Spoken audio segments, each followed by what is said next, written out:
کاہنوں اور نجومیوں کے پاس جانے والے کی 40 دن تک نمازیں قبول نہیں ہوتی۔ تقویٰ حاصل کرنے کے لیے صرف نیک اعمال کرنا نہیں بلکہ برے اعمال سے بچنا بھی ضروری ہے۔ قرآن و سنت کی روح سے جو کوئی فائل نکالے یا جس کے لیے فائل نکالا جائے، یا جو کاہنوں و نجومیوں کا پیشہ اختیار کرے، یا جو کاہن کے پاس جائے، یا جو جادو کرے یا کروائے، یہ ہم میں سے نہیں۔ جو کاہن کے پاس جائے اور اس بات کی تصدیق کرے اس نے محمد صلی اللہ علیہ وآلہ وسلم کے لائے ہوئے دین سے کفر کیا۔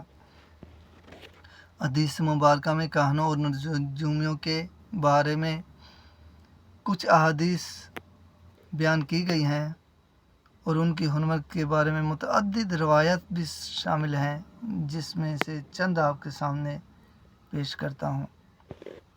حضرت عبداللہ بن عمر رضی اللہ تعالی عنہ کی اہلیہ سیدہ صفیہ بنت ابو عبیدہ رسول اللہ صلی اللہ علیہ وآلہ وسلم کی ایک زوجہ مطہرہ سے بیان کرتی ہیں، رسول اللہ صلی اللہ علیہ وآلہ وسلم نے فرمایا، جو شخص کسی عراف غیب کی خبر سنانے والے کے پاس گیا اور اس کی اس بات کی تصدیق کر دی تو اس کی 40 دن کی نمازیں قبول نہیں ہوں گی۔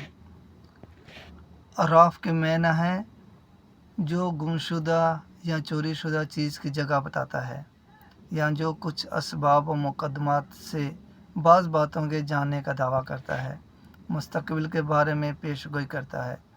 صحیح مسلم کی یہ حدیث ہے 5821۔ حضرت ابو ہریرہ رضی اللہ تعالی عنہ سے مروی ہے کہ رسول اللہ صلی اللہ علیہ وآلہ وسلم نے فرمایا، جو کسی کاہن، غیب کی خبر دینے والے یا نجومی کے پاس گیا اور پھر اس کی اس بات کی تصدیق کی تو گویا اس نے محمد صلی اللہ علیہ وآلہ وسلم پر نازل ہونے والے دین قرآن و سنت کا انکار کر دیا۔ مسند احمد حدیث نمبر 9536۔ حضرت وصلہ بنت اسقع رضی اللہ تعالی عنہ سے مروی ہے، سرور عالم صلی اللہ علیہ وآلہ وسلم نے ارشاد فرمایا، جو کاہن کے پاس آیا اور اس سے کسی چیز کے بارے میں پوچھا تو 40 راتوں تک اس کی توبہ روک دی جاتی ہے، اور اگر اس نے اس کی تصدیق کی تو کفر ہے۔ معجم الکبیر ابو بکر بنت بشیر ان وصلہ سے روایت ہے۔ ترجمہ ایک اور حدیث کا ہے کہ عائشہ رضی اللہ تعالی عنہ نے بیان کیا کہ کچھ لوگوں نے رسول اللہ صلی اللہ علیہ وآلہ وسلم سے کاہنوں کے متعلق پوچھا۔ نبی کریم صلی اللہ علیہ وآلہ وسلم نے فرمایا، اس کی کوئی بنیاد نہیں۔ لوگوں نے کہا، یا رسول اللہ صلی اللہ علیہ وآلہ وسلم، بعض اوقات وہ ہمیں ایسی چیزیں بھی بتاتے ہیں جو صحیح ہو جاتی ہیں۔ نبی صلی اللہ علیہ وآلہ وسلم نے فرمایا کہ یہ کلمہ حق ہوتا ہے، اسے کاہن کسی جنی سے سن لیتا ہے، وہ جنی اپنے دوست کاہن کے کان میں ڈال جاتا ہے اور پھر یہ کاہن اس کے ساتھ 100 جھوٹ ملا کر بیان کرتے ہیں۔ صحیح بخاری حدیث نمبر 5762۔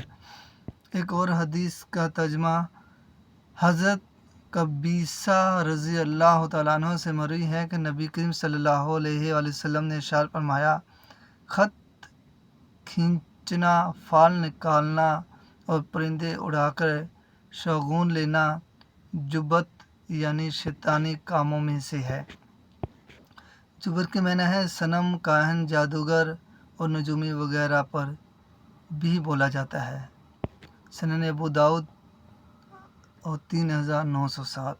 تنبیہ: یاد رہے، قرآن پاک کو انسانیت کی رشد و ہدایت رہنمائی کے لیے نازل کی گئی ہے، لہذا شریعت اسلامیہ میں قرآن پاک کو فائل نکالنے کے لیے استعمال کرنا جائز نہیں۔